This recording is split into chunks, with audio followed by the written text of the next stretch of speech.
right there. Let's go, baby. Let's go. Let's go. Hey, dogs on me. Dogs on 3. 1, 2, 3. Down.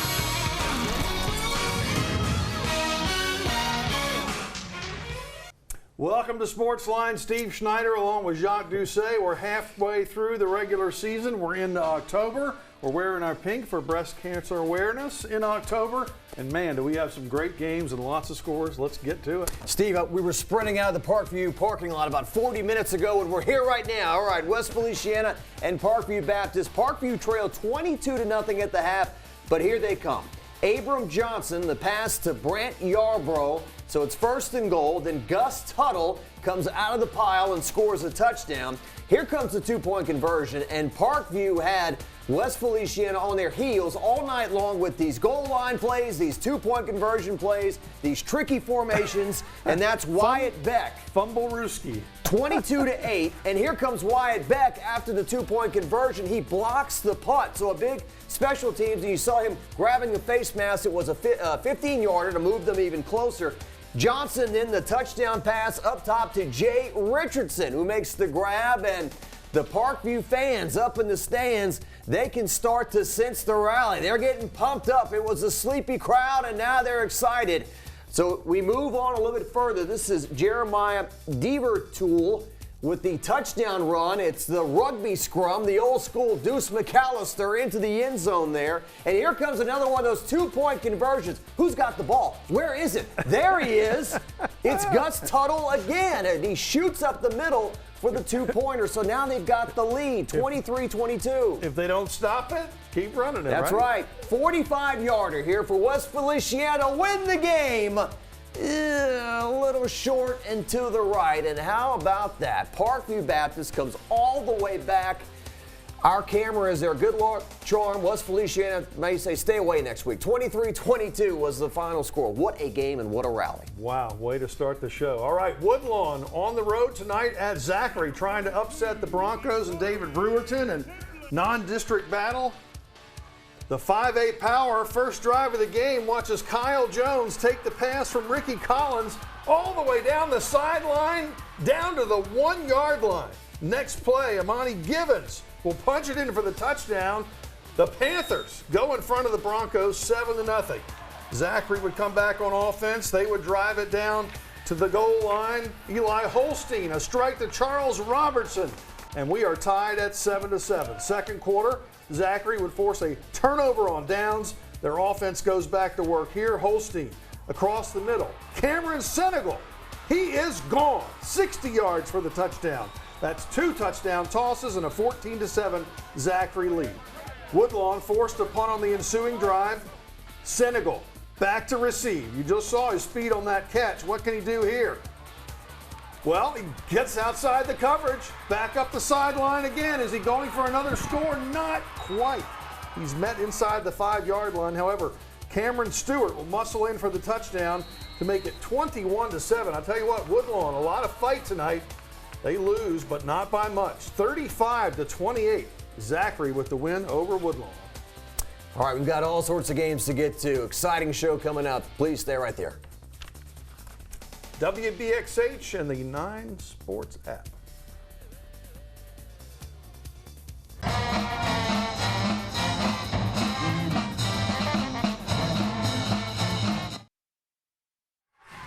Helen Cox at Sandoval, and the Gators, they can go watch the LSU game tomorrow night because finally they were playing on a Friday instead of a Saturday. Right now the Gators playing their home games at Dutchtown, and you see Sandoval's DeAndre Taylor with the nice pickup, and then it's Cole Poirier tossing it over to DeAndre Taylor, and Taylor into the end zone for the score. 7-0, Gators out in front.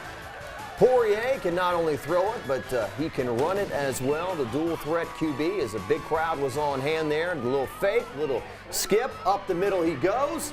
Nice run, and that would lead to Juanjentes Paul. Short touchdown run to make it 14-0 Gators at that point into the first quarter. Poirier and Taylor would hook up for another touchdown of 32 yards just before the half to make it 35-6. And the final score tonight is Santa Maria rolling to the 48-12 triumph. All right, Scotlandville, been a rough couple of weeks. Tonight, the Scotlandville team wearing the blue jerseys. They used to wear blue and white. They were called the Eagles. They were taking on De La Salle tonight. The Cavs up 21-14, and Patrick Martin just pushing people out of the way. In for the touchdown. De La Salle goes ahead 28-14. The Cavs would add a field goal to make it 31-14. Third quarter, Zay T-Set going up top to John Hubbard. He's got it behind the defense for the touchdown. Nice looking play there. Hornets cut the lead to 31-20. Ensuing drive, it's Jace Bieniemy. Going to take a screen pass from Cole Milford. Bieniemy takes it all the way inside the 10-yard line. Red zone opportunity, and Miles Sider would finish it off with a touchdown run. 38-20. Cavaliers in front. Fourth quarter, Scotlandville trying to get something going. Chance Williams breaking off a long run here, putting his team back in the end zone with a nice effort. 38-26, I should say. But the final tonight, De La Salle 41-32 over the Hornets of Scotlandville. All right, just a reminder how to watch Sportsline Friday night tonight, WBXH, and we are live streaming as well on the 9 News app. We've got plenty of games coming up, much more action ahead, including Liberty Magnet at Estruma. Number 1 Lafayette Christian in 2A, hosting number 1 Catholic High in 5A. Win streaks of 13 for the Knights, 12 for the Bears. Sophomore quarterback Daniel Beal, deep for 5-star recruit Shelton Sampson, 54 yards and a touchdown on the first possession. Bears are up 7-0. Back come the Knights. Jawan Johnson, their quarterback, doesn't waste any time. 58 yards to Alonzo Rise, 80 yards in 4 plays. 2 minutes into the game at 7-7. Next possession for Catholic, Corey Singleton coughs up the football. The Knights recover, flip the field position, and get a field goal to go up 10-7. But the kicking game would hurt them later after a blocked punt. That's a 69-yard drive. Sampson again, the leaping touchdown, 14-10 Bears. And then the blocked punt cost them another scoring chance. Catholic takes over. Singleton comes back to score 2 touchdowns to put his team up 28-10. They go on to win this and snap the Knights' 13-game win streak. They've now won 13 in a row. The Bears, 38-17, still unbeaten this season. Fireworks tonight at Episcopal. Literally, fireworks. And I don't want to say it was the 4th of July at LeBerge, but those fireworks went on for a while. It was impressive. Early on, it's Thomas Diorman, the touchdown run for the Knights, 7-0 in the mud. But Catholic Point Capee, as it was homecoming night, and Chloe Carmouche was the homecoming queen. Hayden Elliott, the fake, and then he turns the corner for the touchdown run as Catholic Point Capee was trying to hang around in the contest. And Coach Duplichamp on hand, a very important phone call because he just went into he's going into the Louisiana Sports Hall of Fame. And then we've got a look at Lewis Ward. He somehow gets out of the pocket and finds Reed Chauvin for the touchdown pass. Ethan Carmouche, his 4th straight game of 3 touchdowns, just under 200 yards rushing in the game. And Episcopal tonight, final score in this one, 42-12. We are continuing our show online after this commercial break on WBXH and on the app.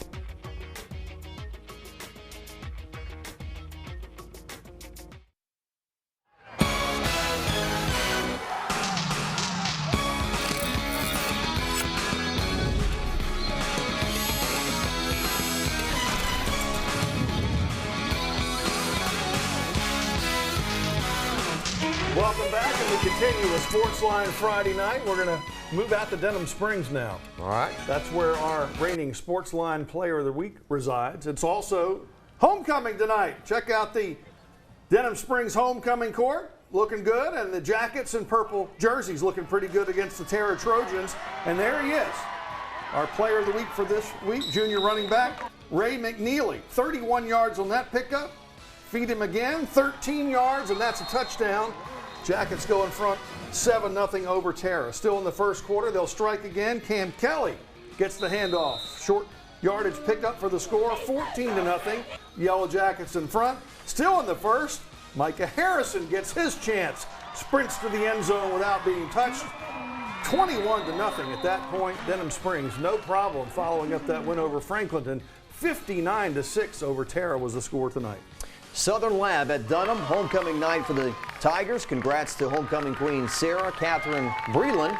7-6 game in the third. Dunham leads, and you've heard about Kalante Wilson on offense. Look at him make a big hit at linebacker as well, as guys were hydroplaning out there. Tigers with the ball again, and a big number 9 Chris Bess having none of the Dunham attack.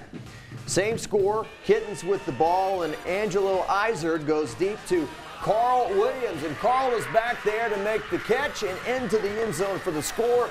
Southern Lab on that bomb takes a 14-7 lead. And how about them Cowboys doesn't apply, but that's what we had there in the stands. Big play here for the Kittens on defense into the third quarter. Southern Lab picks up the fumble, and then it's Izard finding Williams deep again coming up, and that would make it a 20-7 game.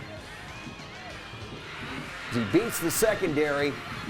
However, Dunham would force overtime. They would rally back, and they would win the game in overtime. The Tigers roar back.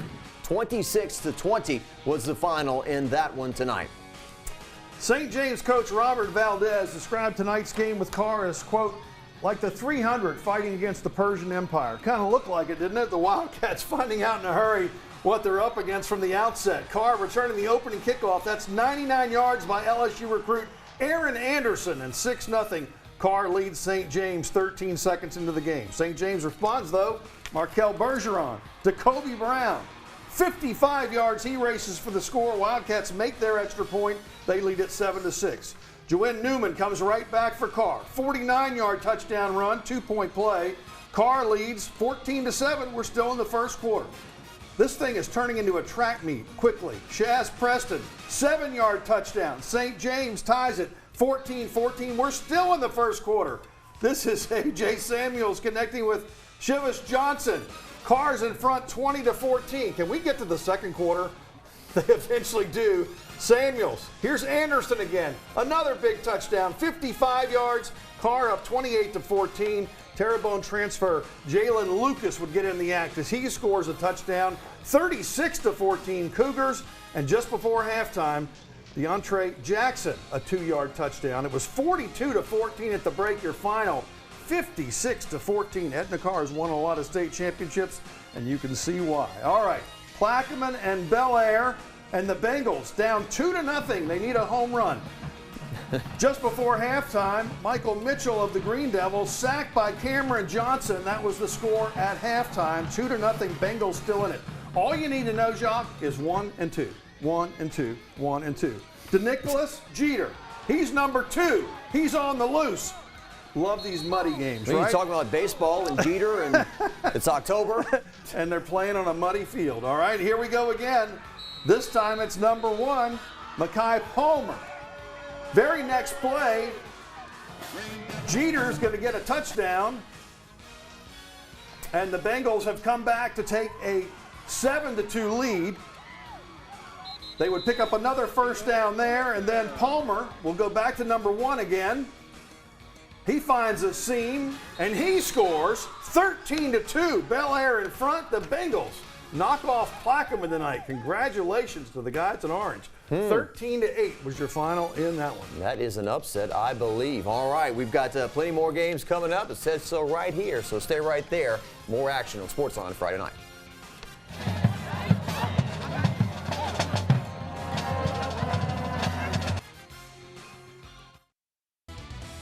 Welcome back to Sportsline. Dutchtown at Ouachita Parish. The line defense facing running back Dylan Sampson, and Sampson shows why he is a Tennessee commitment. Big run for the Griffins out in the open, electrifying. 7-0. Griffins out in front. The Lions scoring Back-to-back touchdowns and lead 13-7. Baylor Langlois gets the handoff and takes it in for 6 points himself. Touchdown retakes the lead at 14-13. Big hit there at the goal line. Second half, Ouachita up 20-14. And some of those fans were excited. Some, they didn't look so excited. But Sampson keeps on rolling in the second half. Busts one right up the middle for his second touchdown. Score after score from both teams, but ultimately the Griffins take this one. Another high-scoring game on Sportsline Friday night, 42-33. I notice that's a turf field. The muddy games maybe a little less scoring. Slow track, low score. All right, let's take you out to Olympia and the Dolphins of Collegiate. A tall task tonight, taking on the 4-0 Bruley Panthers. Opening kickoff. Guys, you got to pick that ball up. They're not gonna, and Huey Johnson is going to recover for Bruley inside the 5-yard line. It's a free ball till it goes across that goal line. So a quick score coming up for the Panthers as they hand it off to Ryder Rabelais. His touchdown gives Bruley a 6-0 lead. Collegiate's quarterback, Hayden Moten, tries to get the offense going with the handoff here, but Khalil Parker is all over that one for the big loss in the backfield. So Collegiate forced to punt on this possession. Back deep for Bruley. Check out Randall Matthews, who will come flying into your screen. He picks it up and heads down the sideline. Big pickup here. Dolphins do get him out of bounds, but Bruley's going to go right back to Ryder Rabelais, and why not? This guy's been producing since the beginning of the season. A touchdown here, 2-point play for number 2, and it's a 14-0 Bruley advantage. And their defense, their offense, their special teams all seem to be functioning, as you'll see here. On defense, the defensive back, Jared Anderson, makes the interception right here. Comes back through the, nice block right there. Find somebody, get him on the ground. That's a pick 6 for a touchdown. Bruley up at that point, 20-0. Their final score in this one was 83-0. Is that right? I believe it must be. It was 20-0 in the first quarter. I don't think I've ever seen that. All right, St. Michael and Broadmoor this evening. Opening possession of the game. Broadmoor fumbles. Drake Mason recovers, and Drake is down right there. That would lead to a handoff to Nicholas Johnson for a 6-yard touchdown run. The 2-point conversion no good for St. Michael. But like Bruley, St. Michael would score lots of points this evening. Nicholas Johnson finds the end zone. The 2-point conversion is good this time around. That makes it 14-0 St. Michael out in front. Damon Blocker tosses it over to Gavin Landry, and Landry makes some moves and is into the end zone for the 30-yard score. 2-point conversion is good. Then a handoff to Nicholas Johnson, who refuses to go down. Continues to barrel his way and will find the end zone. Bruley scored 83. St. Michael, they slacked 66 for them tonight over Broadmoor. Wow, that's a couple of shutouts. All right, Central Catholic at McKinley this evening. And first quarter, a scoreless game as the McKinley band having themselves a great time. Demetric Blackburn runs this one in for a 7-0 Eagles lead. Same score, then it's Caleb Ocon with the swing pass to Blackburn, and he does the rest. So Central Catholic at this point leading 13-0 at McKinley. On the 4th down play coming up in the red zone, it's Ocon finding Blackburn again to make it 20-0. And McKinley did not enjoy the home field tonight, or the famous turkey necks, all that stuff. 38-6 was the final score. So Central Catholic rolls on the road. Le'Veon Moss, Caleb Jackson. Big showdown tonight with Liberty and Estruma. That and much more on Sportsline. Liberty Magnet at Estruma. Estruma up 13-7 in the second quarter, and here comes Le'Veon Moss, the big-time recruit, taking the handoff and sprinting away from the defense for another highlight and another clip on a recruiting film. 20-7, Estruma out in front. Then the ensuing kickoff, it's Caleb Jackson. He feels it, tries to make it around the right side, but he fumbles, loses the rock, and Estruma recovers. And it's Moss. his boss again as he rolls into the end zone. That's 27-7 Indians. Then second quarter, Liberty gets on the board before half as Kaluna Gross keeps for the score, 27-14 Indians. Third quarter, a Strummer punting or trying to. Punt is blocked and picked up by Bryson Morgan. He takes it back for the score. So the Indians at that point leading 27-21. Third quarter, Liberty takes the lead as Gross passes to a wide open Brandon Davis who sprints away from the defense. Liberty 28-27. They're out in front. Fourth quarter, Liberty adds to the lead as Caleb Jackson takes the handoff and waits for some guys to block, finds a little help from his friends, and look at that big, strong guy sprint away from the defense. 34-27, Liberty out in front, and that is your final score. Steve, this game did not disappoint. Epic battle in the district right there. All right, Riverside trying to come back from a humbling loss at Southern Lab on the road at Albany, leading 20-12. But here come the Hornets. Adam Castile going deep. He's got a receiver, Seth Galen, inside the 10-yard line. A first and goal from there. Antonio Lapito punches it in for the touchdown. They get the 2-point play. Folks, we're tied 20-20. Back comes Riverside. Their big running back is Elijah Davis. Nice pickup, breaking tackles, finally shoved out of bounds. They're going to feed him again.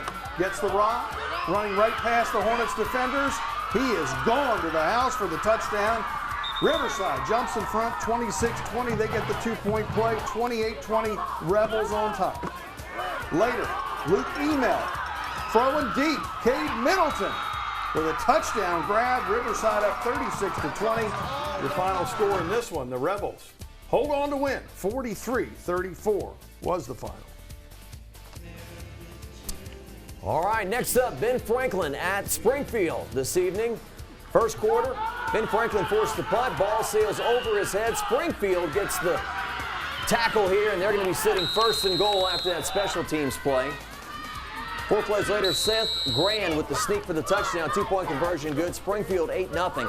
Ben Franklin's Jarvin Coleman is picked off by Ivan Fletcher. Fletcher makes the play in the secondary. He has the pick six. The 2-point conversion would fail, but Springfield out in front 14-0 on Jarvin's nice play there, and students having themselves a good time. Ben Franklin's Coleman is picked off again. This time it's Britton Allen who makes the pick in the secondary. And that would lead to Seth Grand going deep and finding Britton Allen for the touchdown. 2-point conversion good. Springfield looking very sharp. 22-0 they led at that point. They win by a cool 30 points. Cool scene tonight in Central. South Lafourche getting to play football again. Second game of the season. I think this is Slaughter Northeast, Steve. Oh, go ahead. Third quarter game tied up at 0. Justin Carmina connects with Marion Perry, who picks up the first, but he's stripped and it's recovered by the Vikings. Jerome Thompson goes deep to Tyler Sinsley coming up to make it 6-0. The extra point, however, boy, that thing just hangs in the air. Throws it up for the touchdown there. Ties the game up at 6. Slaughter then trying to take the lead on a 2-point conversion, and P.J. Clarkston, though, is stopped short. Vikings running out of time late in the fourth, facing 4th and long. Sinsley takes it to the house for the score. 2-point conversion good. Vikings 14-6. And the final score in this one this evening, as we take a look, was 14-6. That's how it held up. False start on me, 5 yards back. Okay, this is the cool scene. I knew the team was wearing blue. South Lafourche getting $100,000 to help the folks down their way, and then the Tarpons get to play the Wildcats on top of that. Jonathan Swift connecting to his favorite target, Calvin Collier, on the touchdown catch. 7-0. Central jumps in front. Their defense would force a punt by the Tarpon, but when it's kicked, check out what happens. The Wildcats, with a chance to go up 2 scores, muff the punt instead. Tarpons get possession. Brody Pete is going to capitalize, going to Austin Savoie right here in the end zone. That's a touchdown, and they've come back to tie at 7-7. Wildcats would answer that score. Swift nominated for Player of the Week, looking more and more like it. Looking go to Glenn Cage here. That's another score for the Wildcats, up 14-7. Move to the second quarter. Swift already has a couple of touchdown tosses. He's going to add a touchdown run here, 21-7. Central goes on to win this one 56-21 was your final score in that one. Ascension Christian's Falcons at home tonight against St. Martin's out of New Orleans. They led 20-14 at the half. Check out that onside kick that's going to be recovered. The Falcons with a chance to add to the lead, and that they would do. Ethan Cormier, their quarterback, back to pass, finding Aiden Carter up the right sideline. He's close to a touchdown. Cormier would run it in, 26-14. The Falcons with the lead over the Saints. But St. Martin's has this running back named Harlem Berry. Check him out right here. Through the tackles, breaking arm tackles, and headed to the house to cut the lead to 26-21. Guess what they're going to do? They're going to do an onside kick, right? Why not have two in one game? And sure enough, they recover it. Guess it just went 10 yards, huh? Barely. Berry cashes in on that, takes the handoff, and runs to pay dirt. Last report, we had them up pretty big. 49-32, St. Martin's wins. All right, Thursday night game, White Castle at Port Allen, a non-district contest on the west side. The winding down in the first half, Pelicans with the ball, 4th and goal. Jeremiah D. Hall finds Brennan Gibson in the end zone for 6. That made it 20-0 for Port Allen, but White Castle will not go away. Third quarter, Bulldogs facing 4th and goal. Hakeem Young throws it up to the corner of the end zone. Derek Tate comes down with it for 6. Extra point good, 20-7. Port Allen still leading. White Castle defense got a stop. Their offense went back to work. Jacob Green bust one up the middle for the huge gain, and I think we're wrapping up the show. Final score was Port Allen winning 20-13 on Thursday night. And White Castle also on Thursday night. We only have a chance to show one play. Tyrus McGee, well, they won 50-0. I thought we were going to show the play, but I guess we're out of time. Once again, happens every week.